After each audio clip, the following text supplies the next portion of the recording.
Hey, Juan Tony here, bringing to you this week's portion of the program, 52 Weeks to a Fit Forever Fit Body. And this time I'm going to tell you why your body wants you to be fat. You see, it comes way back to our great ancestors when the FAT is an acronym that stands for famine and threat.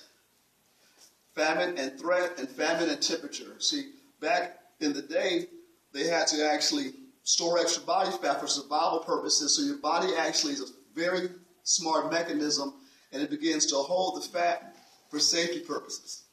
So, follow me for a little bit as I explain this to you. See, the famine, when they weren't eating for months, weeks, and days at a time, their body stored fat as they were traveling from country to country, across the seas, fighting for land, and they stored extra body fat to keep their cellular motion so they wouldn't break down and die from starvation. That's the famine.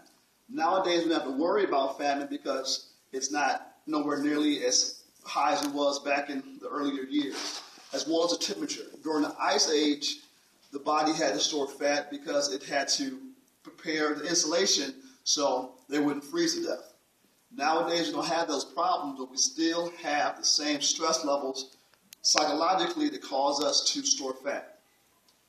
Bills, family issues, cash flow, and the list goes on and on. So the ways to combat the fat and get the body fat down is by relaxing and going through something I like to share with my academy called the BAG. It's an acronym, stands for blessings, accomplishments, and goals. See, our body is able to store body fat, and it makes us store fat just like it makes us breathe. It's a natural mechanism to store fat.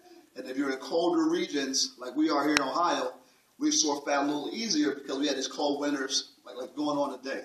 So these days we got to focus on more activity, less waste to relieve stress, and become more nutritionally sound and eat to be healthy, not diet. Because when you think about dieting, you're going to automatically start storing fat because it has you processing not the fact that you want to be thin, but you want to lose. When you lose something, you're not happy you lost it. So we want to focus on leaning out, becoming more thin, and we do that through the acronym, the BAG. The B in the BAG is for blessings. You jot down a couple things daily you're happy to have. It's going to keep your stress levels down and also give you more things to be grateful for. Attitude of gratitude is very real, and if you work on these exercises, you become more in tune with yourself and don't eliminate stress as hard. The A in the BAG is for accomplishments. You jot down things you have accomplished in the past, whether it's big or small. It helps resonate internally. You have set goals before, and losing and becoming more thin will not be so hard because you've been able to resonate. You have set goals in the past, and leading out is no different. It's just following proper strategies, getting focused, and maintaining consistency. And the G in the BAG is for goals. With the goals, we keep specifically on exercise, nutrition, and water intake. So think about it for a second. If you go into your bag daily, you can never get lost, only to find yourself inside your bag. You put those goals down, you achieve those goals in nutrition, eating small meals, being more fruits and vegetables, getting more water in, exercising 4 to 5 days a week. You accomplish those goals, that goal falls into your accomplishment category. You keep accomplishing your small goals, you're going to be blessed with the ultimate goal of hitting your ideal, healthy, toned, lean, sexy self. Now, there are certain things that happen when you're actually going into the FAT program, and my whole goal through this 52 weeks is to delete the FAT program and install the lean, toned, healthy, sexy mindset. So over here, here's some reactions that your body goes through when you go into the FAT program. When it sparks up and you go into a scared state, get nervous, anxiety, stress out, your body begins to have hunger and craving of fatty foods. When's the most time that we crave sugars and sweets, fat and so forth? Normally in the evening. At the end of the day, when all the stress is really piled up on us, we want to find something comforting. But you're consuming more calories. What happens when you consume more calories? You're filling up a tank and you're parking the car. You're burning nothing, so it begins to store around your lower region.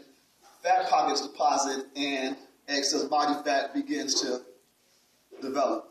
My mom always said, a minute on the lips, forever on the hips, to my sisters and my cousins. Now, next thing that happens, your metabolism slows down from eating the fatty foods and you become tired and lethargic. So you're not moving, you're not active, so you're burning fewer calories. Car's not moving, you can't expend energy, so you're actually going to store excess body fat.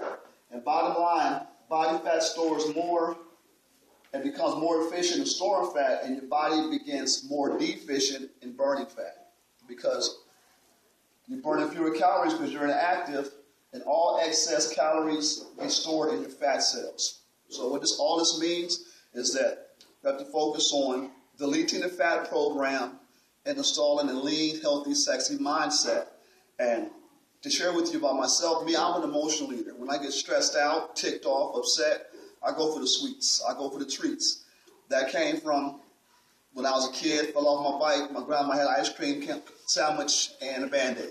When I played sports, ice cream parties, pizza parties, sometimes chicken wings and beer to celebrate. You have victims of circumstance, postpartum, lost a family member, lost their job, relocation. Something has about the normal activity, which has them internally now stressing, storing fat, in survival mode. There's the repeat offender. Lose the weight, gain it back, lose it, gain it back. So you don't want to use the word lose. You want to thin out, slim down. Those are words you want to trigger opposed to the word lose. Then you got foodaholic. Some folks just love them some food and have a relationship and really like to go ahead and hang out and have a date with a whole smorgasbord. So whichever one of these personalities, the repeat offender, foodaholic, victim of circumstance, or emotional eater, whichever one of those individuals you find yourself most feeling like you are, you got to love he or she for who she is, but also come to the reality you got to eliminate that or you're going to end up digging your own grave with your teeth. So follow the 52 weeks to a Fit Forever and catch me later in the week for this week's workout where I go ahead and continue to work on getting this waistline down over my 16-week makeover, preparing for the fashion show. But following 52 weeks, this is week 2. Let's grow.